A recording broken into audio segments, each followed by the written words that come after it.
Good afternoon. We thank God for you joining us today at God's House of Solomon. We just want to praise God today. And our message today will come from Exodus, a book that most of us know about. But Exodus, the 14th chapter, and the 21st through the 29th verse. Today's message for God's House of Solomon is Exodus 14:21 through 29. And as we look at this passage, we read that God is in the midst of his people. So let me start with reading the chapter. Moses raised his hand over the Red Sea, and the Lord caused a strong wind to blow from the east. The wind blew all night long, the sea split, and the wind made the ground dry. The Israelites went through the sea on dry ground. The water was like a wall on their right and on their left. Then all the Pharaoh's chariots and horse soldiers followed them into the sea. Early that morning, the Lord looked down from the tall clouds and columns of fire at the Egyptian army. Then he made them panic. The wheels of the chariot became stuck. It was very hard to control the chariots, and the Egyptians shout, "Let's get out of here. The Lord is fighting against us. He is fighting for the Israelites." And then the Lord told Moses, "Raise your hand over the sea to make the water fall and cover the Egyptian chariots and horse soldiers." So just before daylight, Moses rose his hand over the sea, and the water rushed back to its propelled level. The Egyptians were running out as fast as they could from the water, but the Lord swept them away with the sea. The water returned to its normal level and covered the chariots and horse soldiers. Pharaoh's army had been chasing the Israelites, but that army was destroyed. Now of them survived, none of them survived. But the Israelites crossed the sea on dry land. The water was like a wall on the right and left side of them. From that scripture, I want to talk to you today what God has given me on dead end. Look at your neighbor and say, it's going to be a dead end. Amen. I looked up the definition of dead end, and what it says that it includes a street with no exit, a situation with no further progress in which people may find themselves involved.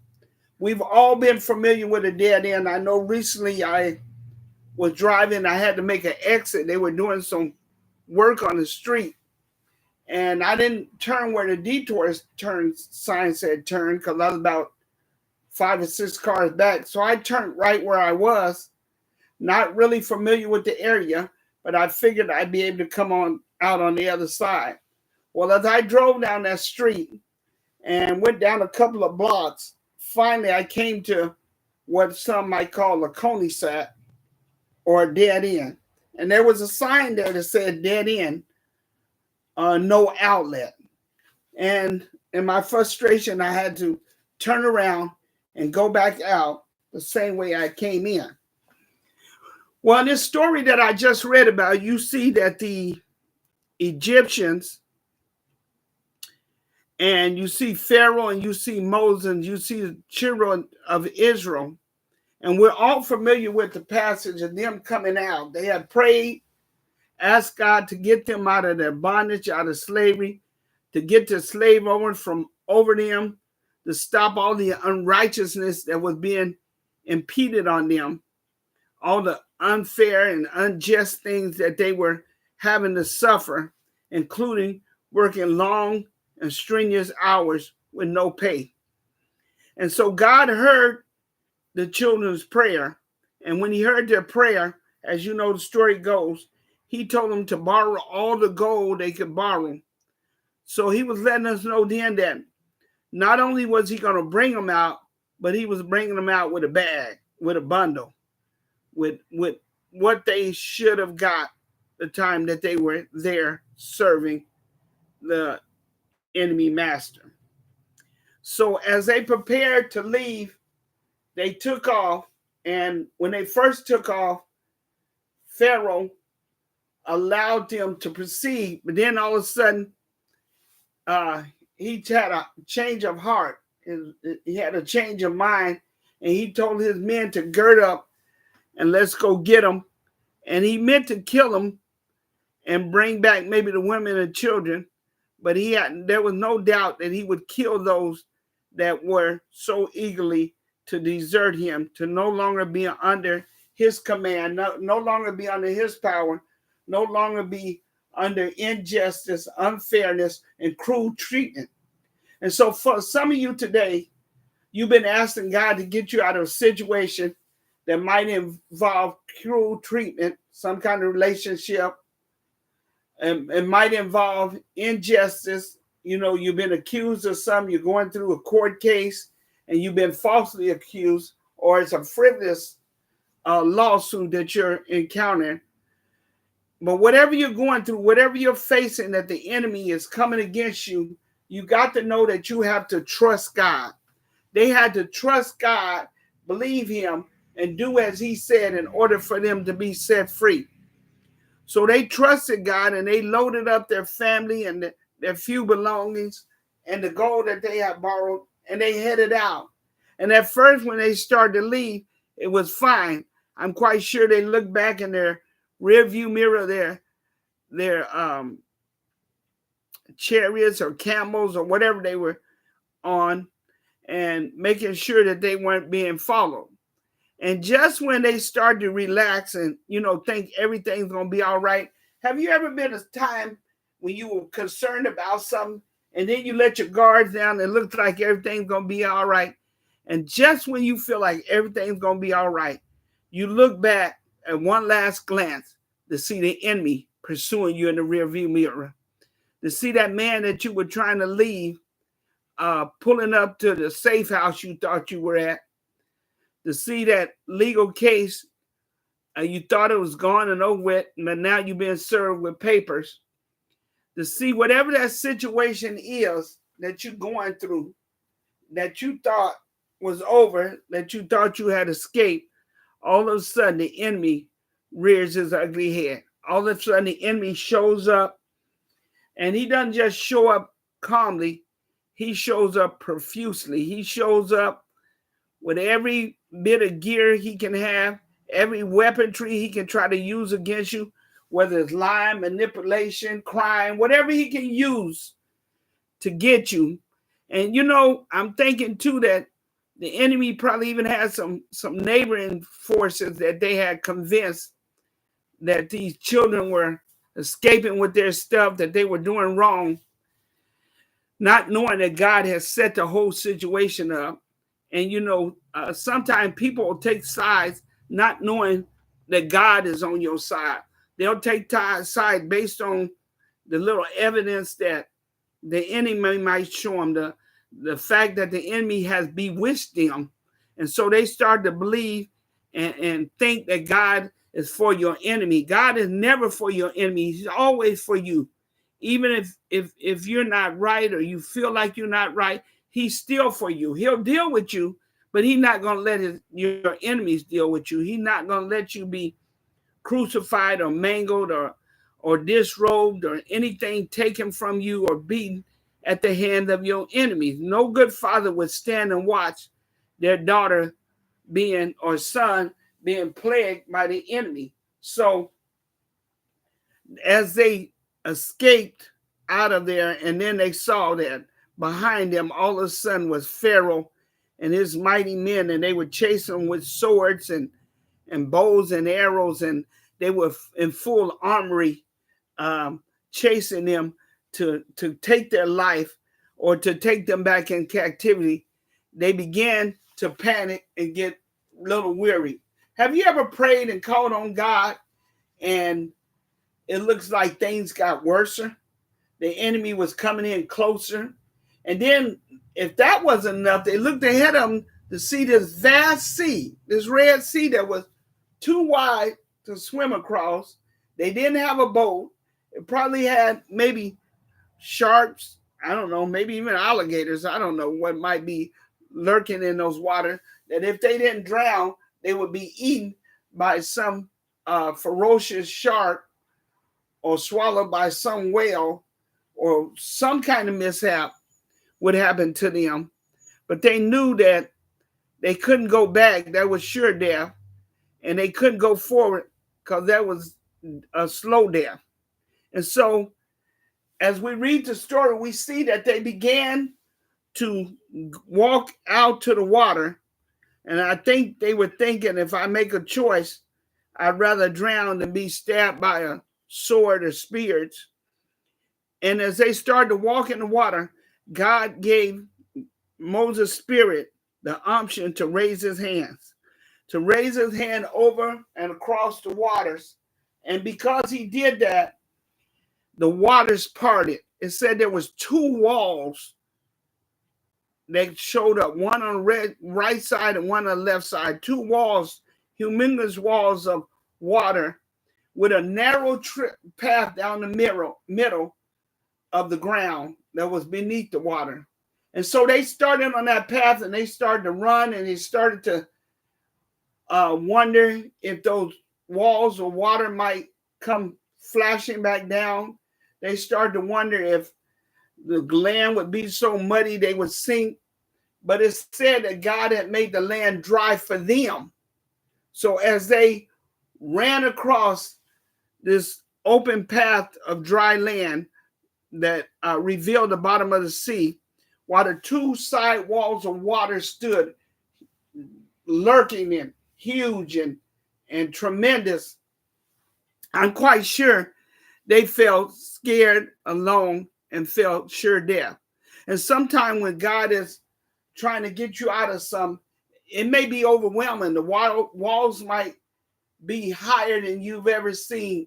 The fact that nobody's ever parted the water like that or parted the seas, it can be very unusual. You know, they can make a decision in your court case, in your lawsuit, that had never been seen before and never been made, but it's in your favor. But you walk through not knowing what to expect. All you hope and pray is, and believe in your heart, that you serve a God that's big enough to save you from the winds, the waves, and the Pharaoh.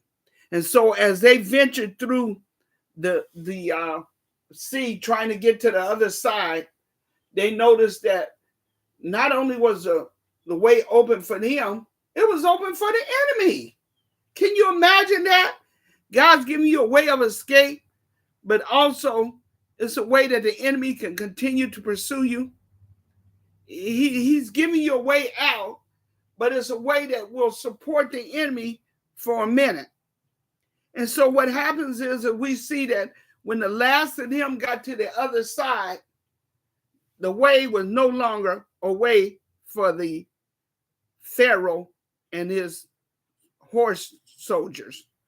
What God did was he started to let the walls start to tumble in. And as they started to tumble in, Pharaoh and his men started to panic. In fact, they started to try to turn the chariots around. But now the dry ground had turned to muddy ground and they were stuck. Their tires were stuck as they tried to make a U-turn and come out of this dead end.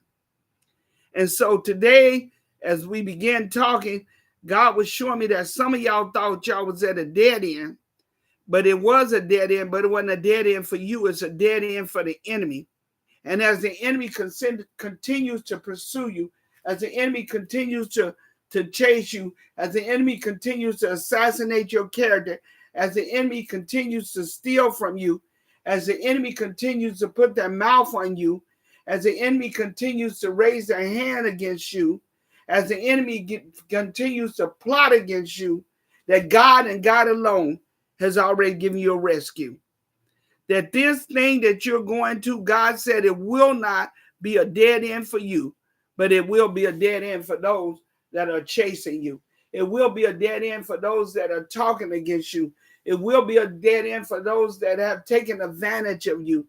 It will be a dead end for those that are trying to dig a pit for you. For God said in his word that He will cause our enemy to fall in the very pit that they dug for us, be hung in the very noose that they created to try to hang us, be tangled in the very trap that they set for us.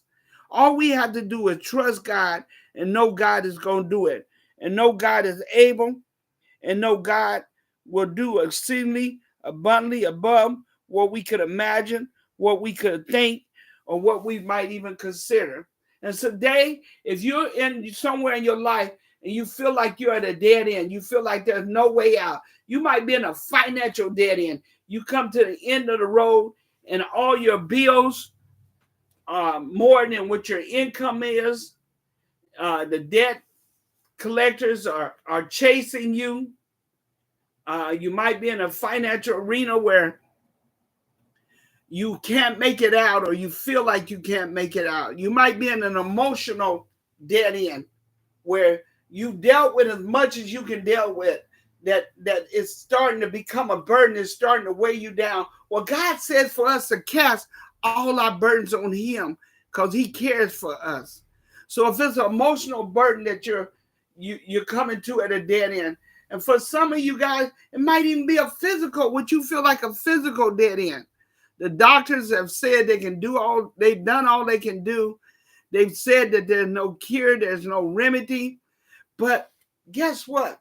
We serve a God that has a remedy. We serve a God that can get you out of your dead end and make it a dead end for your enemy. And so that very disease that's trying to attack your body, your loved one body, God is going to give you a way of escape and cause it to die, cause it to dry out. When you go back to that doctor and they examine that tumor, that spot, they're going to say it's gone, it's dried up, it's dead. We don't know what happened to it because God is giving you a way of escape. He's always given us a way of escape. He's always had mercy and grace upon us. He's always allowed us to make it through things that we wouldn't normally make it through. And God is saying this time, don't worry, don't be afraid. He said, fret not, which means don't be afraid. He wants us to trust him and believe in him. And if he could allow a little David to come in a dead end where a Philistine is ahead of him, 10 times his size, threatening him and trying to consume him, if he can allow David to escape from a Philistine giant, he can allow you to escape from whatever giant you're facing in your life. Whether it's a giant of a lie or rumor that's been started about you, whether it's a giant of your husband walking out, God can cause that same husband to walk back in. Whether it's a lie or deception that's been launched against you, and now you find yourself in a legal place, you find yourself in a place where you have to defend yourself. Trust God. Let God defend you. Don't look to the right, because the wave will look high and scare you, and you be thinking they're going to fall in a minute. Don't look to the left, because then you got to know that side will look scary too. And definitely don't look behind you. I'm quite sure Pharaoh and his men were yelling, come back, come back. And don't look to the back. Just look forward to God. Look to the hills which come at your help. Trust God and know God is going to bring you out. I don't care what they tell me, what they say to me. I know God is bringing me out. And one thing about it, when he brings me out, I'm going to stay out and I'm going to get out. And he's not bringing me out empty-handed. He's already given me the gold of my enemies. He's already given me the revenue that should have been mine. He's already given it to me. So I'm trusting God and believing God. And in the crux of it, you see that you don't hear about one hair being touched on these children's head as they came out of Egypt. The children of Israel, none of their hair was touched. They didn't lose anything. Their clothes didn't get wet. They didn't even get mud on their shoes. And I'm believing God for that type of miracle. Repeat after me. Say, God, give me a no mud miracle. A miracle that people know it had to be God. That there's no way you could have walked on the bottom of the sea and not got mud on your shoes. There's no way you could have walked in the middle of the sea and your clothes not got wet. But we believe in and trust in God for a no mud miracle. We believe in and trust in God, and I know God is saying he's going to do it, that he's a God that cannot, will not, or shall not fail. We just have to trust him and believe him and know God's going to do it. And even if he don't do it like the Hebrew boys said, even if he feel like not rescuing him, he's still God. I'm still going to love him, still going to trust him, still going to know his plan and purpose is what he had for our life. And even like Job, who it seemed like he was at a dead end. He had lost his kid. He had lost his stock. He had lost his land. He even lost his health there for a minute. But listen, anything you lose that God has to replace, it's going to be 1,000 times better. He got more kids, stronger kids, more obedient kids, more grateful kids. He got more sheep and cattle and the best, probably the black Angus cattle and the top of the sheets. And he got bigger barns that would maybe could contain 5 or 6 years of wheat and barley. He got more grains for his thing. Everything was restored to him 1,000-fold. But it didn't come without opposition or obstacle. Remember, he had them 3 friends that felt like they was prophet or prophets, that they were deacon or deacons, that felt they were minister or minister, and they started to speak and doubt and start rumors that evidently Job wasn't as loyal as he was, that Job wasn't as committed he was to God, and he had done something in secret. He done something wrong. He might have, they felt like he might have had an outside kid, or he done cheated on his wife, or he'd been inappropriately touching his children. You know, some of the household secrets. But that wasn't the fact. That wasn't it. God was using Job to show others that we serve a God that no matter what you go through, no matter what you think you might have lost, no matter what you might think you have to relinquish, that he's going to give you more, and that you trust him and depend on him, that he's going to do it. And, you know, I often prayed that God would give me the wisdom of Solomon and the faith of Abraham and the strength of Samson. And I believe he's given me those things. So I'm standing and believing God today that even though it looks like a dead end, for me, it's not. It's a dead end for my enemy, because God always gives me a way of escape. They didn't have to fight. They didn't have to turn around and fight. They didn't have to turn around and throw rocks or sticks or arrows. They didn't have to do anything but continue to go down the path that God had predestined and predetermined. And so God's given each of us a path. And I don't know about you, but I'm going down the path that God had predestined and predetermined for me. And I'm trusting God and I'm believing God. And I know I serve a God that hears my prayers and that will answer my prayers. You might not feel like my prayers are as extended as yours. You might feel like your prayers are greater.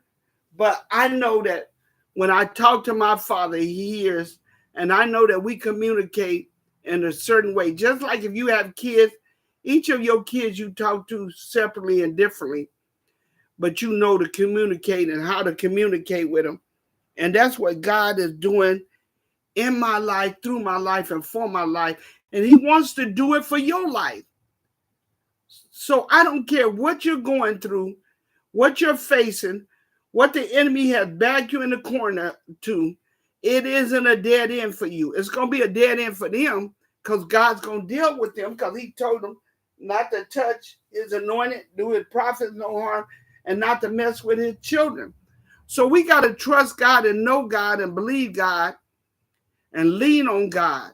And if you don't know God today as your Lord and personal Savior, I admonish you, please accept him. Believe him and trust him. You know, you tried a lot of things. You tried yoga, meditation.